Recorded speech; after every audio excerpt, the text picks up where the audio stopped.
Bonjour Marion Maréchal. Bonjour. Merci beaucoup d'avoir accepté notre Merci invitation. à vous.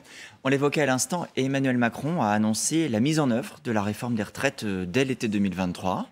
Il veut repousser l'âge légal de départ à 64 voire 65 ans. Est-ce que vous souhaitez qu'il réussisse ?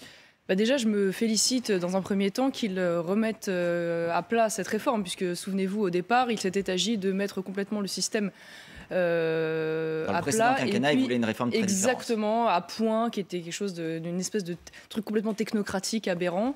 Donc déjà, on peut se féliciter qu'on soit sorti de cela. Et de ce point de vue-là, d'ailleurs, Emmanuel Macron ne change pas ses habitudes, puisqu'il fait des embardées à 180 sur le plan des propositions et des idées. Donc il ne fait pas exception sur le plan des retraites.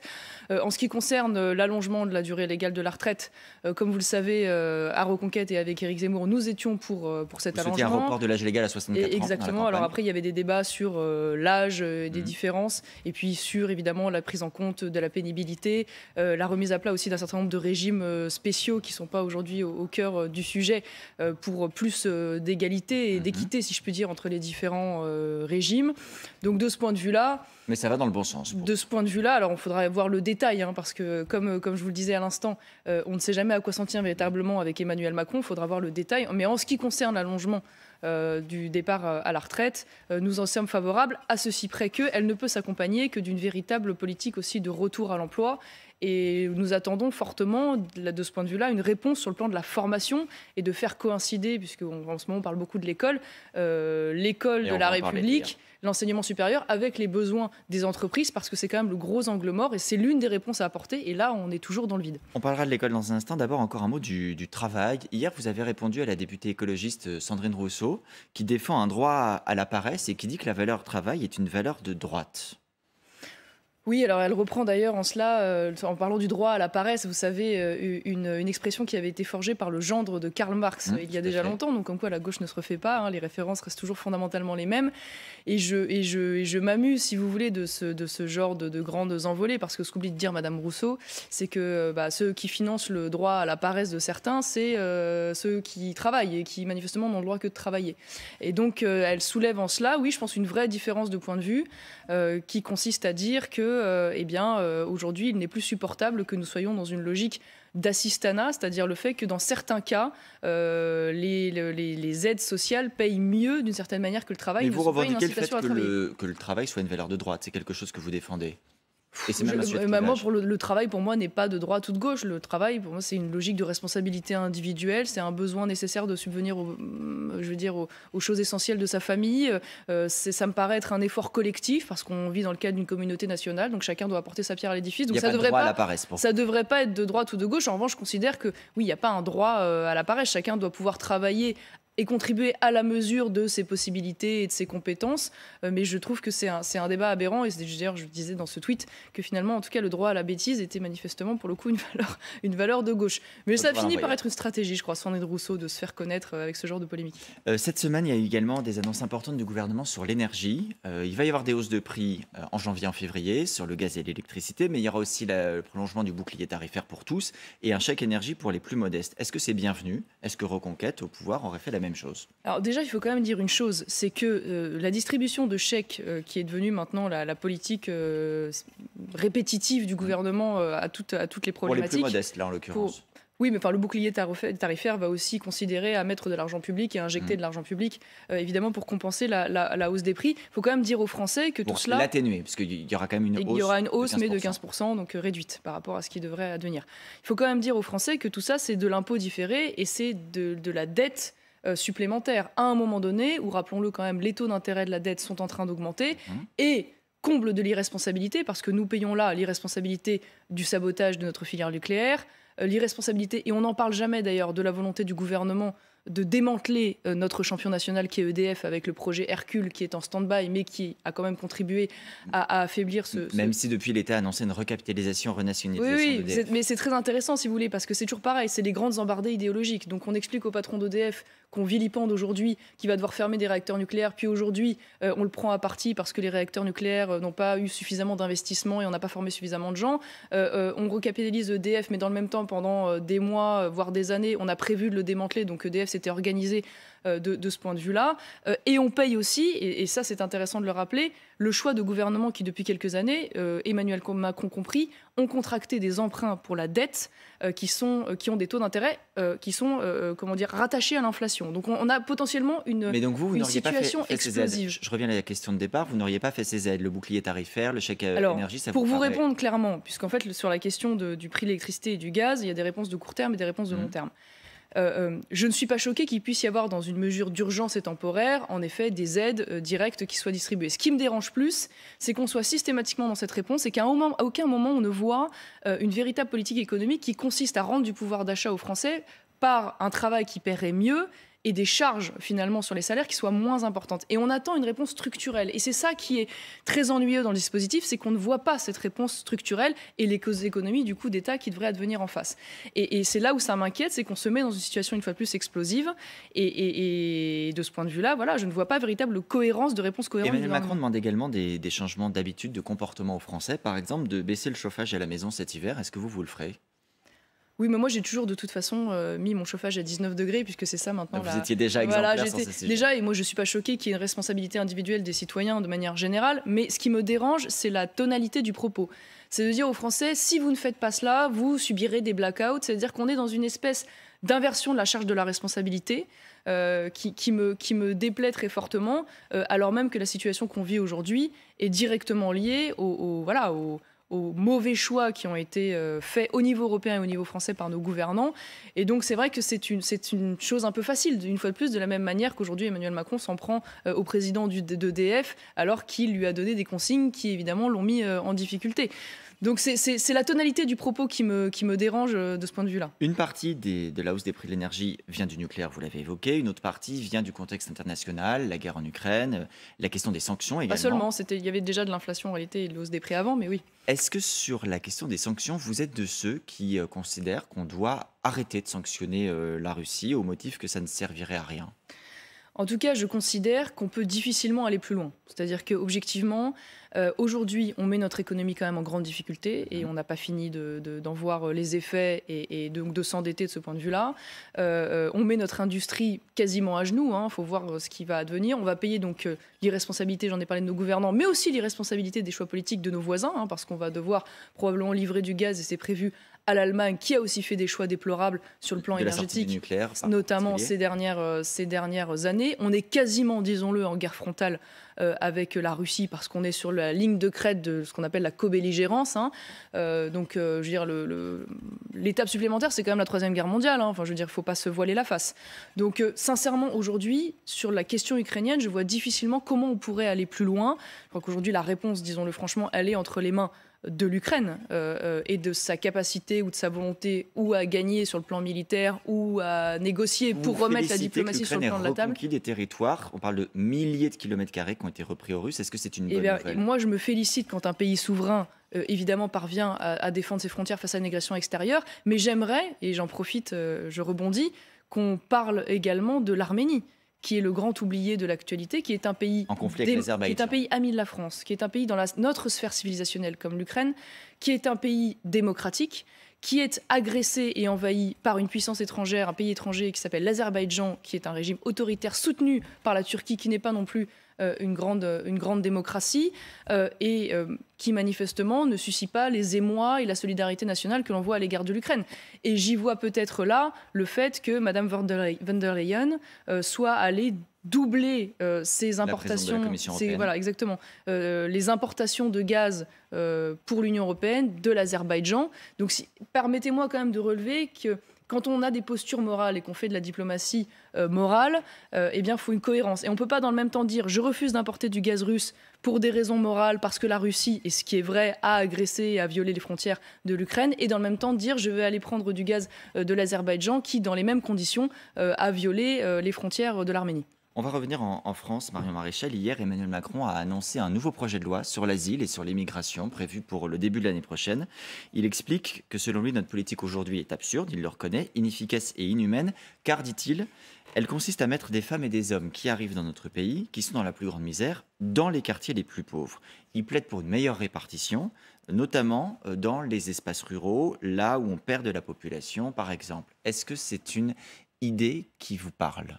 Non. Alors déjà, je m'amuse du fait qu'Emmanuel Macron ouvre les yeux parce que faut savoir que le bilan d'Emmanuel Macron ces 5 dernières années, c'est d'être le président qui a eu le record absolu de l'immigration légale dans la période récente. Donc c'est quelqu'un qui est un fervent défenseur de l'immigration de masse et qui n'a rien remis en cause, ni sur le plan des conditions sociales qui sont des pompes aspirantes de l'immigration, ni sur le code de la nationalité, ni sur l'octroi des titres de séjour. Défenseur de l'asile voilà. Aussi, pour une partie, ce sont des réfugiés. Oui, mais dont on sait aujourd'hui, objectivement, personne ne le conteste, que le droit d'asile est devenu malheureusement aujourd'hui une filière d'immigration illégale détournée, où en fait, sous prétexte d'asile, on arrive sur le territoire français, on en est très souvent débouté, mais on est in fine jamais expulsé.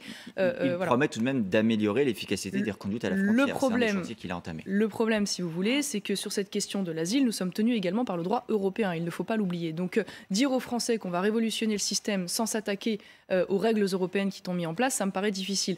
Par ailleurs, ça me paraît une fois de plus difficile d'avoir une politique d'immigration restrictive en France, même s'il y a des choses à faire indéniablement, sans penser sur le plan global et notamment sans penser à Schengen, puisque vous savez que nous avons encore la libre circulation des personnes au sein de l'espace Schengen et que nous n'avons plus aujourd'hui les infrastructures, mais pas même les infrastructures, ni même les hommes qui nous permettraient de contrôler nos frontières. Donc je crois que là-dessus, on est... Et vous doutez de sa volonté ? Oui, je doute de sa volonté, je doute de sa cohérence, je doute de son efficacité, parce qu'une fois de plus, c'est quelque chose qu'on doit aborder sur différents plans. On ne peut pas penser la question de l'immigration qu'à travers le droit d'asile. On doit aussi le penser sur le plan, une fois de plus, du code de la nationalité, du droit du sol, du regroupement familial, de toutes les incitations à venir sur le territoire, sur le plan social. Et là-dessus, on voit bien qu'il n'y a aucune vision d'ensemble, puisque Emmanuel Macron n'a eu de cesse, y compris pendant la campagne, de répéter que l'immigration était une chance pour la France. Enfin, je veux dire, il est dans ce dogme-là, donc je ne crois pas qu'il y ait véritablement de volonté de sa part. Mais si vous étiez au pouvoir, on accueillerait quand même encore des réfugiés ? Des réfugiés politiques, oui, des réfugiés politiques en petite quantité, si je puis dire, ce qui était l'esprit même du droit d'asile, et non plus, comme c'est le cas aujourd'hui, un droit d'asile qui en fait est un droit d'asile socio-économique massif et qui surtout, une fois de plus, est une nouvelle incitation à l'immigration. Éric Zemmour a employé un nouveau terme le week-end dernier lors de votre rentrée politique, c'est le terme de francocide. Il l'explique de la manière suivante: le tabassage, le viol, le meurtre, l'attaque au couteau d'un Français ou d'une Française, dit-il, par un immigré n'est pas un fait divers, c'est un fait politique et qu'il veut désormais appeler francocide. Le suffixe « cide », on l'emploie généralement en français dans des cas de meurtre, d'assassinat. On parle d'homicide, de féminicide, de génocide. Est-ce que ça ne vous paraît pas tout de même excessif de tout mettre sur le même plan ? Alors, déjà, pourquoi ce terme ? Ce terme pour nommer un fait de société qui est aujourd'hui un lien indéniable entre l'augmentation de l'insécurité et l'immigration. Pourquoi ? Parce qu'aujourd'hui, nous assistons à une multiplication, en effet, de meurtres, mais aussi, comme vous le disiez, de viols, d'agressions violentes de Français, de la part de personnes issues de l'immigration ou de nationalité étrangère. Mais les mots ont un sens. Vous êtes attaché à la langue française. Je ne défends pas les agressions, bien sûr, mais une agression et un meurtre ou un génocide, c'est pas tout à fait la même chose. On parle évidemment pas de génocide, mais ce que je veux dire, c'est que c'est intéressant d'avoir un terme pour nommer les choses. Pourquoi ? Parce qu'aujourd'hui, tous ces phénomènes sont en fait éparpillés façon puzzle dans, en effet, les chroniques de faits divers. Et on a du mal à en voir le lien entre eux et donc le véritable phénomène qu'ils représentent. Or, aujourd'hui, c'est devenu un phénomène. Quand vous avez, je reprends les chiffres du ministère de l'Intérieur, de Gérald Darmanin dans le JDD cet été, qui dit que 48% des actes de délinquance à Paris sont commis par des personnes de nationalité étrangère. 55% à Marseille. Je ne sais pas si on mesure ce que ça veut dire. C'est-à-dire que vous enlevez l'immigration, vous avez moitié moins d'actes de délinquance à Paris et à Marseille. Je veux dire, on est quand même dans une chose d'une ampleur absolument phénoménale. Et on voit bien ces derniers mois, rien que cet été, la multiplication des agressions au couteau, des meurtres, des personnes ruées de coups dans la rue de façon absolument gratuite, où chaque fois on se rend compte que les agresseurs, pour une grande partie d'entre eux, sont des personnes issues de l'immigration. Et donc il fallait nommer cela et donc montrer le phénomène de société que ça représentait et ainsi inciter, parce que c'est l'objectif du politique, inciter le gouvernement à réagir pour avoir une réponse pénale cohérente et une réponse migratoire. Donc c'est un combat idéologique. C'est un combat idéologique, c'est un combat aussi politique. Pour dire quoi ? Pour dire à Gérald Darmanin, il ne sert à rien finalement de mettre un policier à chaque coin de rue ou d'augmenter les moyens de la police, ce qui est déjà très bien. Si 8500 postes de plus annoncés sur le quinquennat, 15 milliards d'euros, c'est quand même des efforts conséquents. Et c'est évidemment nécessaire. Et en cela, il rattrape la politique menée par celui qu'il avait soutenu à l'époque, à savoir Nicolas Sarkozy, qui avait détruit la police nationale en sabrant les effectifs. Mais je veux dire, ce que veut dire Gérald Darmanin, c'est que c'est très bien de mettre un policier à chaque coin de rue, mais ça n'aura aucune espèce d'efficacité. Et on en a vu d'ailleurs avec le bilan d'Emmanuel Macron sur le plan sécuritaire. Si vous ne traitez pas la question d'autre part de la justice, c'est-à-dire de la réponse pénale, de sa rapidité, de son efficacité, de la formation des magistrats, de la place dans les prisons, et là-dessus, une fois de plus, blackout total du gouvernement. Une augmentation de la rémunération des magistrats judiciaires pour aussi améliorer les conditions et l'attractivité de la profession. Oui, mais ça reste, si vous voulez, très en deçà de ce qu'il faudrait aujourd'hui pour avoir une réponse pénale adaptée. Et je parle aussi de l'échelle des peines. Je ne parle pas uniquement des moyens matériels accordés à la justice. Donc ça, c'est en aval et en amont, une fois de plus, de traiter la question de l'origine aussi de la délinquance, qui est factuellement, et ça, c'est les chiffres qui parlent, très largement liée à une immigration contrôlée. Je voudrais qu'on parle des enfants. On faisait tout à l'heure allusion à la question de l'assistanat. Le député Les Républicains, Éric Ciotti, s'est étonné qu'une famille de 10 enfants dans l'Est de la France puisse toucher près de 6 000 euros d'allocation au mois d'août. Alors, il n'y a pas de fraude, c'est l'addition des différentes prestations, allocation familiale, allocation de rentrée scolaire qui est versée une fois dans l'année. Il ne faut pas aider les familles nombreuses. Est-ce que vous partagez son émoi quand il dit qu'il faut plafonner les allocations familiales ? Alors, je pense qu'il pose un bon diagnostic, mais une mauvaise solution. Donc, le bon diagnostic, c'est évidemment de dire aujourd'hui qu'il est insupportable, on en parlait tout à l'heure, que les revenus de l'assistanat puissent, dans certains cas, rapporter plus que les revenus du travail. Mais la solution me semble mauvaise, car je crois que, en fait, Éric Ciotti, pour des raisons de, je sais pas, de pudeur ou de crainte du politiquement correct, passe à côté du sujet essentiel qui, selon moi, de ce point de vue-là, est la question de la priorité nationale, c'est-à-dire le fait de réserver les aides sociales prioritairement aux personnes de nationalité française. Quand vous avez, ça c'est un chiffre qui avait été donné par le magistrat Charles Prats dans une de ses enquêtes sur le sujet, 49% des allocataires de la CAF qui sont nés à l'étranger, on voit bien ce que représente aujourd'hui une fois de plus l'immigration sur le poids de notre dette sociale. Pour vous, le problème, ce n'est pas le nombre d'enfants, c'est leur origine. Et donc je pense que... Non, c'est la question de la nationalité, ce n'est pas la question de l'origine, parce que vous pouvez être français d'origine étrangère. La question de la nationalité. Et donc oui, ce qui est vrai, c'est que les impôts des Français, l'argent public n'a pas à financer la natalité étrangère ou la natalité de personnes étrangères. En revanche, il n'y a aucune raison de sanctionner des Français qui font des enfants, parce qu'un enfant français, c'est un service rendu à la nation. C'est évidemment absolument nécessaire dans notre société actuelle et face au recul démographique de l'Europe. Donc je crois absolument que les allocations familiales ne doivent pas être touchées de ce point de vue-là. Éric Zemmour a dénoncé sur la question des enfants également un grand endoctrinement qui serait en cours, en particulier à l'école. Le ministère a répondu, il y a une loi aujourd'hui, elle prévoit 3 heures d'éducation sexuelle par an, pas par semaine, par an. Est-ce qu'il ne faut pas, de votre point de vue, faire d'éducation sexuelle des enfants à l'école ? Alors la question du grand endoctrinement, elle va bien au-delà de la question de la formation à la sexualité à l'école. Juste sur cette question, est-ce qu'il faut le faire ? Alors déjà, intéressant parce que... tout dépend de la manière dont on parle de la sexualité, parce que, une fois de plus, pardon de rentrer dans les détails, mais aujourd'hui, c'est traité en partie sur le plan des sciences de la vie et de la Terre, donc sur la compréhension biologique de la reproduction. Ce n'est pas tout à fait la même chose que de faire venir des associations qui vont ensuite vous parler des pratiques sexuelles. Or, on voit bien parfois qu'au-delà de la simple question du consentement, et ça ne me choque pas qu'on puisse parler du consentement, pourquoi pas à l'école, on va parfois dans le détail de la sexualité. Et j'ajouterais même d'ailleurs, et c'est intéressant que Pape Ndiaye a expliqué qu'il était pour le renforcement d'ailleurs de ces enseignements dès le primaire, qui pour le coup m'apparaît... L'application de la loi. Mais ce que dit le mais dès le primaire, ça me paraît complètement les grossesses précoces, aberrant. La transmission de maladies sexuellement transmissibles. Est-ce que ça, il faut le faire ? Je vais vous dire, moi, il y a quand même une chose qui me dérange. Parce qu'aujourd'hui, quand l'école de la République révèle un effondrement complet, que dans l'un des derniers, pour ne parler que de celui-là, des derniers classements internationaux, la France est dernier en Europe en mathématiques. C'est-à-dire que les élèves français sont les derniers en Europe. Sincèrement, quand on voit le ministre de l'Éducation nationale expliquer qu'aujourd'hui, il est pour le renforcement des enseignements relatifs à la prévention sur la sexualité ou encore pour le dégenrage des cours de récréation, c'est-à-dire le fait que les petits garçons qui jouent au foot n'empêchent pas les petites filles qui jouent à la corde à sauter, sincèrement, je préférerais qu'il augmente les heures de français, les heures de mathématiques, qui se sentent davantage concernés par la mission fondamentale de l'école. Or, moi, ce qui me déplaît là-dedans, c'est la dérive à laquelle on assiste, où l'école aujourd'hui est devenue un lieu de suivi social, d'éducation et non plus d'instruction. C'est pas le rôle de l'école pour vous. Et je crois que si on devait faire de la prévention, ce serait davantage à une profession qui a été très largement sacrifiée, ou en tout cas une fonction qui a été sacrifiée dans l'école, qui était finalement la médecine scolaire, qui aujourd'hui est réduite à peau de chagrin et qui avait un vrai rôle d'accompagnement, de conseil et de détection aussi des violences intrafamiliales dont on voit bien aujourd'hui qu'elles sont largement lacunaires. Marion Maréchal, Éric Zemmour, pendant la campagne, avait expliqué que Marine Le Pen ne pouvait pas gagner. Factuellement, elle n'a pas gagné, mais elle a quand même enregistré plus de 41% des voix au second tour. Elle a 89 députés aujourd'hui. Reconquête et Éric Zemmour ont réalisé 7% à la présidentielle et 0 député. Est-ce que vous considérez toujours aujourd'hui que c'est Marine Le Pen qui ne peut pas gagner, vu l'écart de résultats entre elle et vous?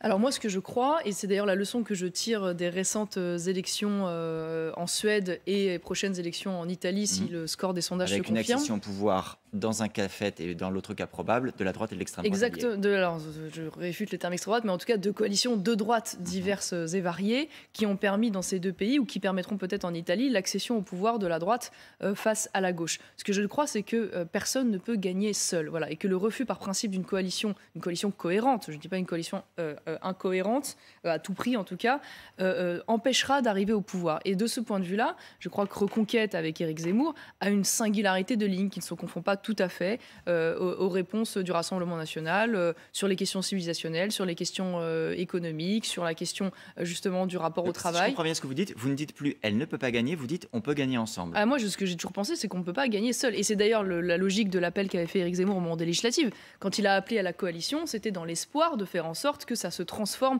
en majorité à l'Assemblée. Vous souhaitez qu'il soit nouveau candidat en 2027 ?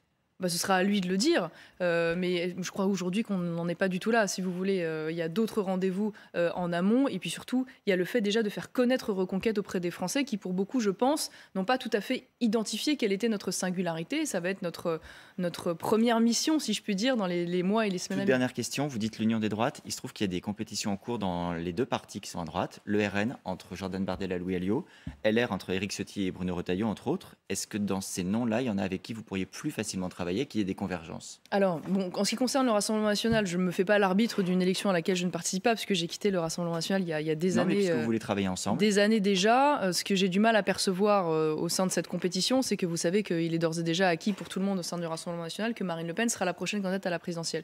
Donc c'est elle, en fait, qui gardera le leadership politique, ne nous voilons pas la face, au sein du Rassemblement national.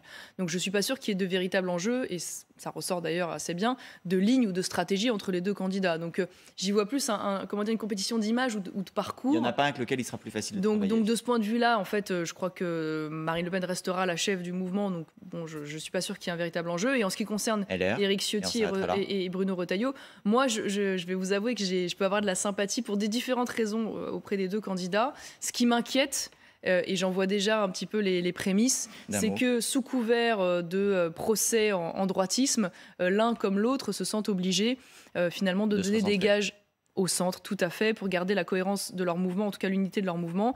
Et je crois que s'ils refusent une fois de plus cette question de l'union des droites et de travailler notamment avec des gens comme Reconquête, ils passeront à côté du grand enjeu. Merci beaucoup, Marion Maréchal, d'avoir répondu à nos questions.